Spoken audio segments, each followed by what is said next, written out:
Day 92 of Daily 5-Minute English Practice. Today we will learn and practice these with simple examples and a short story. Let's start. Please speak out loud with me as we practice. 1. Scapegoat. Noun scapegoat means a person who is blamed for the mistakes or sins of others. Scapegoat means a person who is blamed for the mistakes or sins of others.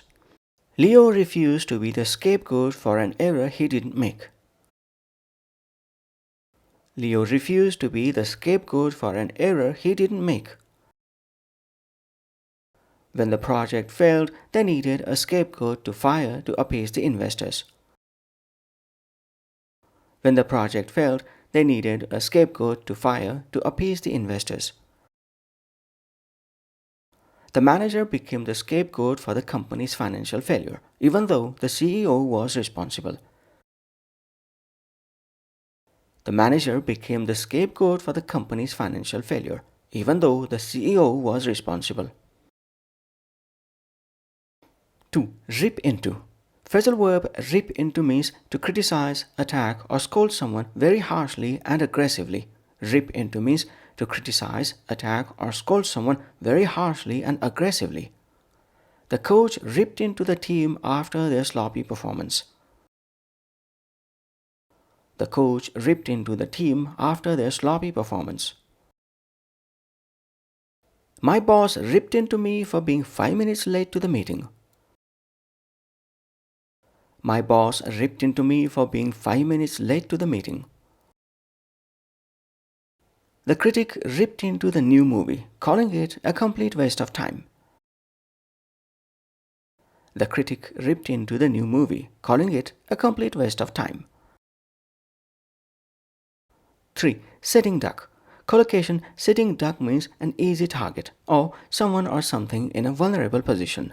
Sitting duck means an easy target or someone or something in a vulnerable position. Parking your car in that dark alley makes it a sitting duck for thieves. Parking your car in that dark alley makes it a sitting duck for thieves. Without any cover, the soldiers were sitting ducks for the enemy snipers. Without any cover, the soldiers were sitting ducks for the enemy snipers. During the debate, with no facts to support him, Tom felt like a sitting duck. During the debate, with no facts to support him, Tom felt like a sitting duck. 4. Low-hanging fruit. Idiom low-hanging fruit means the easiest task, goals, or targets to achieve. Low-hanging fruit means the easiest tasks, goals, or targets to achieve. Those quick wins are the low-hanging fruit. The real challenges are still ahead.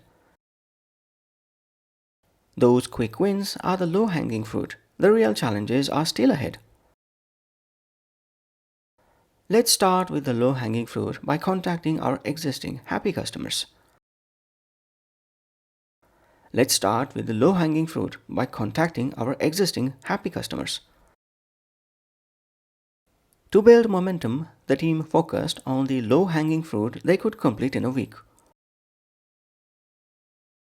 To build momentum, the team focused on the low-hanging fruit they could complete in a week. 5. Character is destiny. Proverb character is destiny means a person's future is shaped by their moral and mental qualities. Character is destiny means a person's future is shaped by their moral and mental qualities. Sam was always honest and hardworking, and now he's a successful CEO. Proof that character is destiny. Sam was always honest and hardworking, and now he's a successful CEO. Proof that character is destiny. Jane blamed everyone but herself for her problems, but character is destiny, and her negativity held her back. Jane blamed everyone but herself for her problems, but character is destiny, and her negativity held her back. Now let's put all of these into a short story. Story title: The Easy Target. After a failed group presentation, Liam was made the scapegoat by his teammates. In the principal's office, he felt like a sitting duck, unable to defend himself. Dr. Reed didn't just criticize them, she ripped into the whole group for their lack of preparation and teamwork. The criticism was harsh but deserved. To recover, the new leader, Maria, focused on the low-hanging fruit first, fixing the simplest errors to show quick progress. Her calm leadership unified the team. Watching her, Dr. Reed noted, character is destiny. Maria is leading with integrity, not blame. That integrity, not finding a scapegoat, is what ultimately allowed them to salvage their project and their grade. That's it for day 92. Thanks for practicing with me. Join me tomorrow for day 93. Bye for now.